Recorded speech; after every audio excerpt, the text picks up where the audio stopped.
একবার একটি সুন্দর পর্বত উপকূলে একটি বড় বটগাছে অনেক পরী বাস করত। তাদের মধ্যে বিশেষ দুইজন পরী ছিল। একজন ছিল লাল ভালো পরী, আর অন্যটি ছিল সুন্দরী অহংকারী পরী। লাল ভালো পরী ছিলেন সহানুভূতিশীল এবং অত্যন্ত সুদৃঢ় সংস্কার ধারণকারী। সে সবার সাথে মিলে সাহায্য করতেন। অপরপক্ষে সুন্দরী অহংকারী পরী ছিলেন অহংকারে মুমূর্ষিত।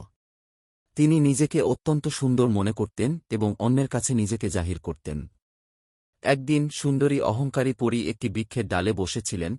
তখন একজন পথচারী বিশ্রাম নেওয়ার জন্য গাছের নিচে বসলেন। পথচারীকে গাছের নিচে বসতে দেখে অহংকারী পরী রেগে গেলেন এবং পথচারীকে ধরতে গেলেন। তখনই ভালো লাল পরী দেখতে পান অহংকারী পরী রেগে পথচারীকে ধরতে যাচ্ছে। ভালো লাল পরী তাদের মাঝে উপস্থিত হলেন এবং অহংকারী পরীকে বুঝালেন অন্যের সাথে খারাপ ব্যবহার করা ভালো নয়, এতে নিজে বিপদে পড়লে কেউ সাহায্য করে না।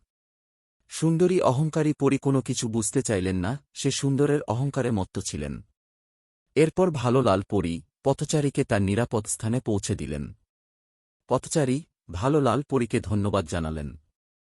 এরপর একদিন সুন্দরী অহংকারী পরী একটি নদীর তীরে গাছের ডালে বসে পা দুলাচ্ছিলেন। হঠাৎ পরীর পা থেকে তার খুব পছন্দের একটি জুতা নদীতে পড়ে যায়।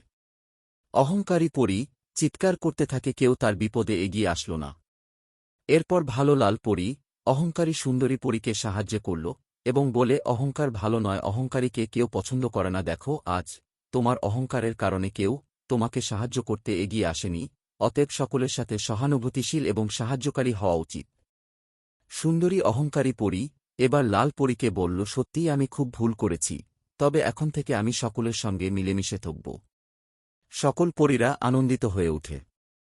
এই ঘটনার মাধ্যমে তারা শিখে যে আত্মসমর্পণ, সহানুভূতি এবং সাহায্য করা অহংকার এবং সৌন্দর্যের চেয়ে অধিক গুরুতর।